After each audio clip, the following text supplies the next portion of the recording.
Welcome to the Rankings Podcast, where we feature top founders, entrepreneurs, and elite personal injury attorneys and share their inspiring stories. Now, let's get started with the show.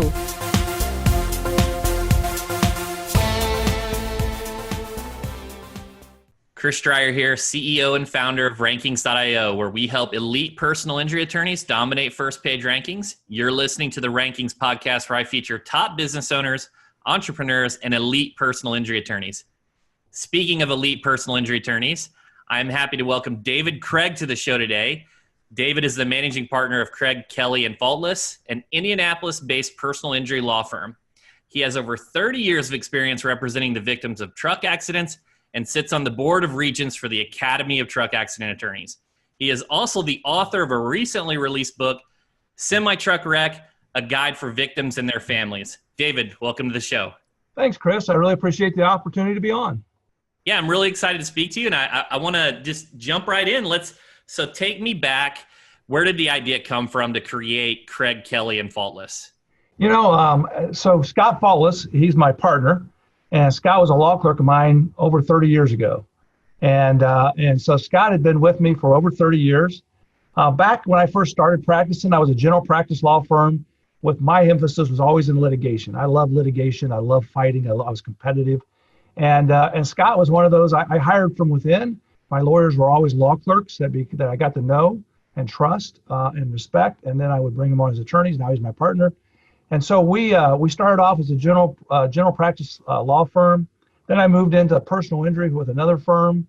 And the reason was I always loved personal injury. I loved the competition.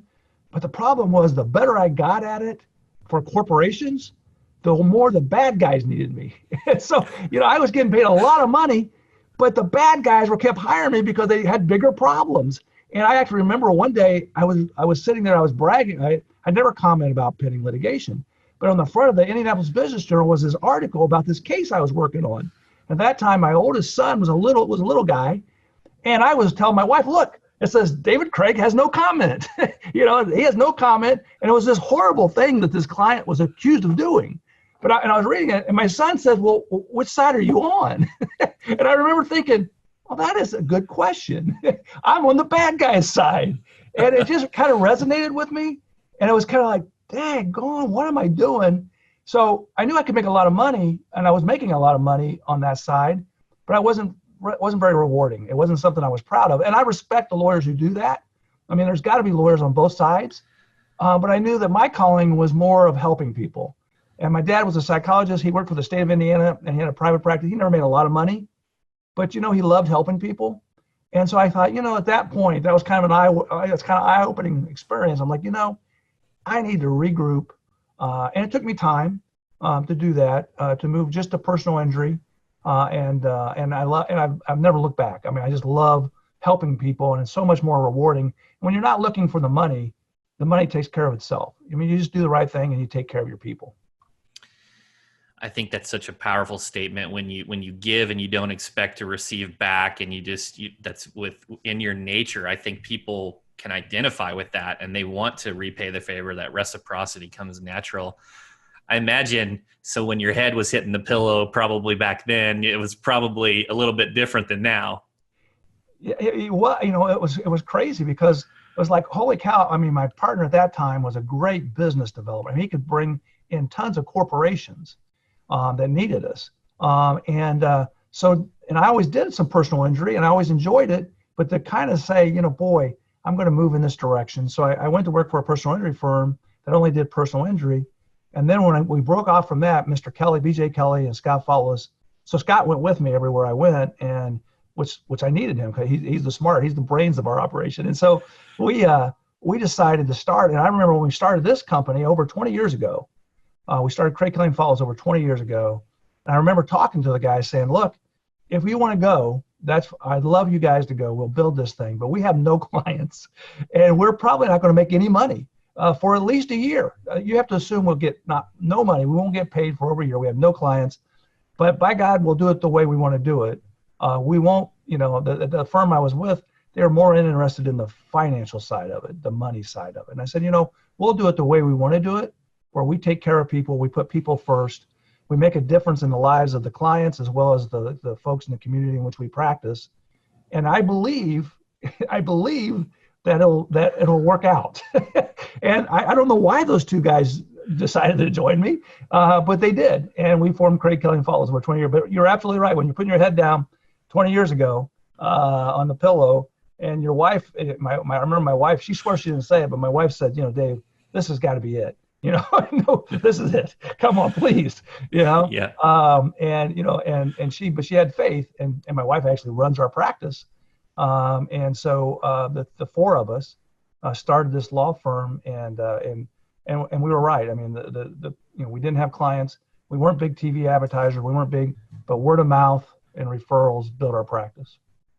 So that was going to be my next question was, what was the turning point? It sounds like it was kind of that treating people right. And was it referrals that really created that compounding momentum effect in the beginning? Yeah. I mean, the great thing was I love to try cases. I mean, I love trials. I mean, that's my passion. I love that. I love the strategy. I love the competition. I love that. There's nothing more rewarding than when the jury comes back and gives your client an award and they hug you with tears in their eyes. I mean, there's just nothing like that. If that doesn't get you up in the morning, I don't know what does. And so, you look at that, and so we were trying cases, and that's kind of unique. Not everybody tries cases. It seems like to me, why would you go to law school? I mean, I hated law school. Why'd you go to law school if you didn't get to go try cases? That's like practicing football and not getting to play the games. So we were trying cases, and we were successful, which automatically in each small county that I went to and tried a case, all of a sudden we had referrals. All the law firms in that community would refer business to us. And also because we treated people right, we weren't jerks, the business came. And so we built our business based on trying cases in small counties, and then those attorneys in those counties and the judges and the prosecutors and the police and the doctors in those communities saying, hey, these guys will treat you right, but thank God they're also decent lawyers. Yeah, I think that's an incredible statement. I kind of want to dig into that. So you've been handling truck cases specifically for over 30 years. Yeah. You've wrote the book on it, which we're going to talk about in a moment. But let's just focus on this. Why should another personal injury attorney who isn't experienced possibly refer a trucking case to you or work the case with you as opposed to taking it on, thinking it's just like a motor vehicle, a car accident type case? Yeah, I mean, the first thing is, if you care about the people you represent, you've got to care. You care about them. You want them to get a good result. Then the thing is, you want to take care of them, and so you want to work with an attorney that knows what they're doing in the truck cases because they're different. I mean, they're completely different, and the competition is at a whole different level. I mean, the trucking companies are huge, and they're used to dealing with horrible losses, and so they got the best teams that you can get that money will buy to go against you.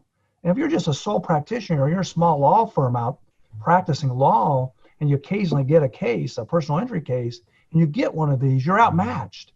I mean, I've had as much as $250,000 of my own money in a case that went to trial. Well, a lot of small firms don't have those resources. And if you don't have those resources, the other side knows it. And if you're not going to try the case, the other side knows it. I've tried trucking cases and in front of jury trial. And so if you have not done that, the other side knows it. So I've seen cases where an attorney would have settled it for a lot less money. They end up getting more money ultimately in their own fees through co-counseling than they would have on their very own. And plus the client gets taken care of and the client gets a lot. And it's so frustrating. Occasionally I get a case, I just recently got one, where a lawyer had the case, sat on it, thought, I'm sure, oh gosh, I'll just settle this. He didn't preserve the evidence. He didn't do an ECM download, which is an electronic control module of the truck. He didn't go send his investigators out. And so a year goes by and the evidence is gone or lost. Some logs only have to be maintained 6 months. And so suddenly the case isn't settling now. Well, of course it's not settling because the defense knows that this guy doesn't know what he's doing. So the client ultimately fires him and then gets a referral to us, hires us. And within 30 days, we had done more than that guy had done in a year. And it's just sad because if that lawyer had I didn't know him, but if that lawyer had reached out to me or somebody like me, they could have taken care of the client. He could have worked with a skilled lawyer and he would have learned something, enjoyed the process. and he would have made more money as well as the client would have done better. I 100% agree. And even that knowledge transfer, that's you're surrounded by an expert, you're going to have some of that knowledge transfer to yourself. So if you haven't taken a trucking cases, I would certainly advise working with an expert in the space. So we're talking about trucking. Let's talk about your book. Let's talk about Semitruck Wreck, a guide for victims and their families. What inspired you to write the book? After 30 years I've always represented truck wreck victims. And I always looked at it as, my job was to get the best result for those clients that I could get. I never publicize my results. I don't put them on my webpage. I don't brag about them. I don't put them in the newspapers. I don't do any of that. All I cared about was my client. I mean, I'm just old fashioned, just small law firm. And I had my clients, I took care of my clients, and I battled the big trucking companies and their insurance carriers. And that was satisfying enough because you made a difference in their lives and you saw the difference you made. I mean, you made a difference in their whole family's lives. But then at the end of a couple of cases, several times, clients would come up to me and say, it was a fluke. Like one client came to me and said, it was a fluke that I picked you. I interviewed several, but once I met you, I trusted you and I wanted you to write my case. And thank God I did, but I could have easily gone with somebody that was not as knowledgeable or not as good because I didn't know what I was looking for. And I had other clients talk about, well, they didn't have any idea what the process was, what was involved in collecting and information. They didn't even know what questions to ask. If you don't know this area, there's lawyers who don't know this area. There's lawyers who wouldn't know what to ask, let alone somebody who's just minding their own business, an average person who gets run over by a semi. And so, I got to thinking about it. I said, I want to put a book together that empowered people, that gave them the information so they could ask the questions they need to ask. They can either hire the right lawyer so they can avoid some pitfalls.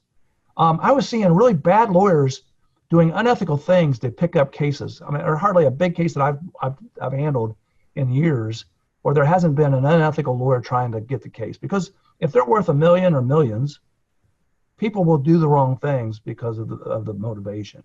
And so, but clients don't know what's right and what's wrong. They don't know what people are allowed to do and what they're not allowed to do. So I wanted to put together a book that provided all this information. So whether they pick me or they pick somebody else, they pick somebody who knows what they're doing. But more importantly, they can read the book and they know what questions to ask. They can say, who's your team of experts? Do you have a mechanic? Do you have somebody who knows how to do ECMs? Are you using a drone to scan the scene? Are you doing a 3D scale, cloud-based measurements? And so you read the book, they know when their lawyer's bullshitting them or when they're not. They know. And so that was the whole point. I had clients, ask me to do it. I never did it because, again, I was just looking at my clients, not the big picture. And now I'm excited. I actually went back to some of my old clients and said, what would you have liked to have known in the beginning? And love retrospectives. The foreword was written by Jennifer Shelley, and her husband got killed right in front of her eyes, and she was nice enough to write the foreword for me. But when I went back and talked to these people again, they were happy. They were happy I was doing the book, and that was something I just hadn't registered because I was focused on this case, this day, win this case for these clients. I wasn't looking beyond that. I think that's an incredible piece of advice on its own, just going to your clients and whatever you call it, retrospective, debriefs, whatever you want to call it, to get that information to make what you were creating truly valuable for the next person. So I think that was extremely important. The other thing that you kind of just rattled off some terms there. You said a few things, and you said ECM, a few other synonyms. I'm not, or acronyms. I'm not a trucking expert. I have no clue what ECM means, but that's very clear that when you were just kind of rattling off just some of those components that the expertise is there. One of the things I want to mention too is, this is most of our audience is listening and they're trying to think, how can I grow my personal injury law firm?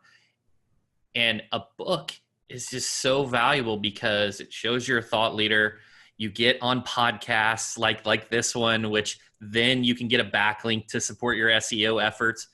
I'm just kind of curious, what are you planning to do to try to use it from a marketing component to maybe, what are you doing from a marketing component in regards to the book? Yeah, from my perspective, I mean, I looked at it and said, how do I provide information that can empower ordinary people? And that's my marketing.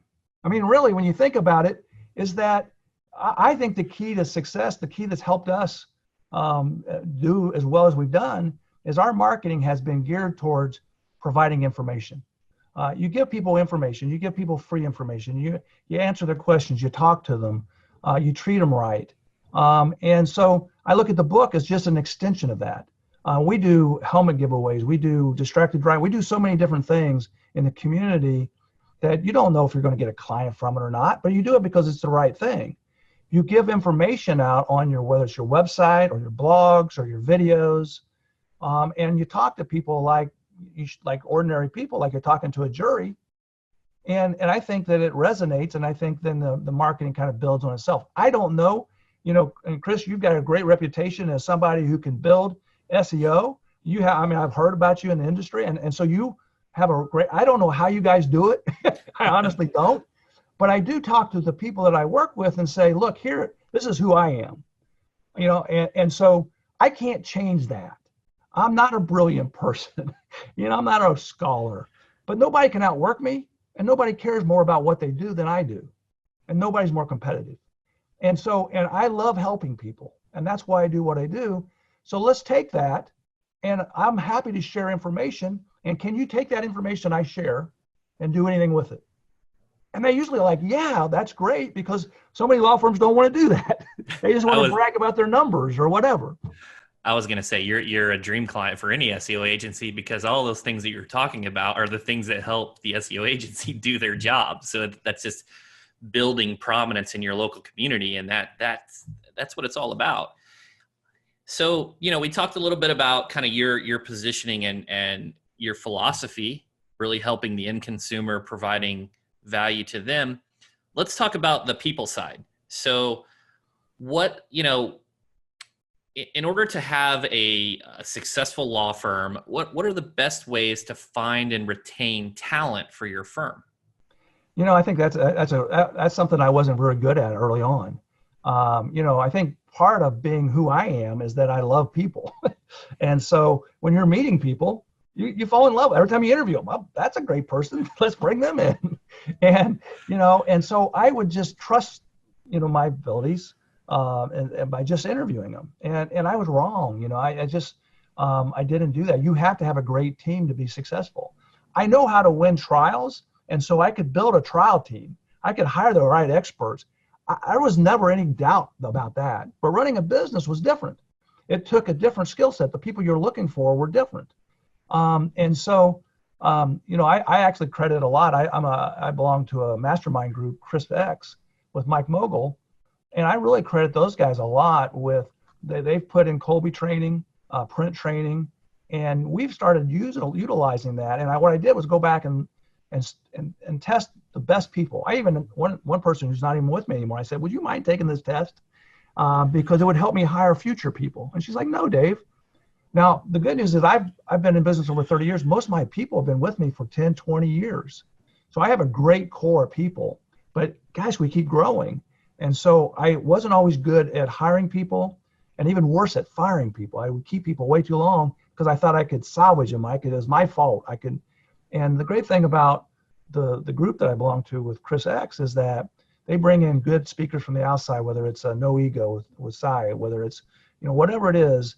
And it's helped me focus on doing a better job of building business. I graduated with an undergraduate degree in business management and marketing. So I already had an interest. I was always reading, but I never really applied it until I joined this group. Yeah, and we've had Mike on the show, and I think what Michael and Chris Becks and what they're doing is amazing. Many of our clients are in that program, and just like you, I only talk about the things that I think are great, and I think they do an excellent job there. Cy Wakeman, I've read her book, and she's gonna tell you straight what needs to happen and kind of cut through the BS, so to speak. And yeah, there's just a lot of and just surrounding yourself with your peers is just an excellent way to kind of grow. I think the key to success, really, for us has been, is that my attorneys, for example, being a trial lawyer takes a certain skill set. And so that's different than a business. And so, but I've not been afraid to let my attorneys go out and be trained by Lanier, go to Lanier school, go to, all the top trial lawyers, Raleigh, I don't care who it is. I send all my lawyers out. And I think some law firms, the leader has a big ego and they want to be they're it, I'm not like that. My young trial lawyers are getting recognized as top trial lawyers in the country. They are winning jury trials. And I'm so proud of that. I want them to be better than I ever hoped to be. And so in the business world, it's the same thing. I had to start looking at it and saying, you know what? I'm a small business. I need to start trusting and learning and let other people do it that are more skilled at it than I am. And so I work with Harlan Schillinger, a marketing coach. I have an FE, or a chief financial officer that keeps us all the finance and stuff and relationships with banks. And I started delegating things to other people, and we've grown a lot more than we ever would have if we would have been limited by my knowledge and intellect and skill set. Well, I think that's an incredible piece of advice as well. I mean, you're working with experts in their space. You're allowing them to help contribute to your growth. And while we're focusing on the kind of the personal development type of thing, are there any business books or marketing books that come to mind that have really influenced you? I mean, I read constantly. I actually get books delivered to me, because one of the things was I was reading certain sets of books. And so Malcolm Gladwell, for example, he has a book club. And so they pick books and they ship you 2 books every month. And so I thought, why not let somebody else pick some books? Because I'm keep picking the same type of stuff. But business books, I mean, if you go back all the way to Think and Grow Rich by Napoleon Hill, I mean, I can remember reading that in high school, and so, but constantly reading, I write Cy Wakeman's book, Double. I mean, I'm constantly reading whatever I can get my hands on. If it's a bad book, I throw it out. If it's a good book, I continue to read it. But I would encourage people to read. I always put on my Instagram, I always take a picture of whatever I'm reading and post it on my Instagram. And so people in my office are like, well, I don't know how to do it. I said, how you do it? Well, it's not a secret. Just read the damn books I read.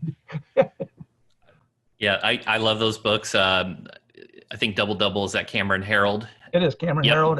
And then he's also got one, PR, I think. Free PR. PR, which I've read. So, I try to keep up on all those type of books.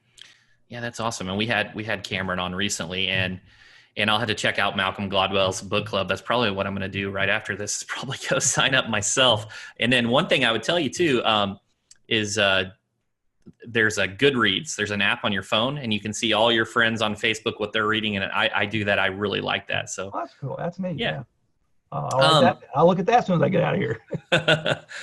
Yeah. So David, one final question here. Is there anything that you want to talk about that we haven't discussed? No, just that, I think that it's important to empower clients. All too often and all for too long, it's been like a lawyer. I mean, it's like been a secret, group. They have their own way of talking. They have their own knowledge, and they're not, always been great at sharing it. And so the reason I wrote the book was I want to empower these folks so that they can read it and learn. We shouldn't be scared to let people know. I encourage the people that have been in a truck wreck to not only to read the book, but to get the knowledge and then interview lawyers. I mean, if any type of big case, I don't care what it is, whether it's business law, whether it's a personal injury, whether it's a wrongful death, people are so afraid to go talk to these people. That these people should be grateful for you as a client. Don't be afraid to talk to them. Go out and sit down and interview 2-3 of them, and then figure out which one was more compatible with them. Who has the expertise, who has the knowledge, who has the resources, but more importantly, who is the person that I want to deal with for the next couple years? Wow. Yeah, that's very powerful. And I think that's a great takeaway there. Guys, we've been talking to David Craig, managing partner at Craig, Kelley & Faultless. David, where can people learn more about you? You can look on our website, which is ckflaw.com, ckflaw.com. Or you can call my law firm, which is 1-800-ASK David. Or you can look us up on Facebook or Instagram, or we're there as well. Awesome. Thanks, David. Thanks, Chris. Appreciate it.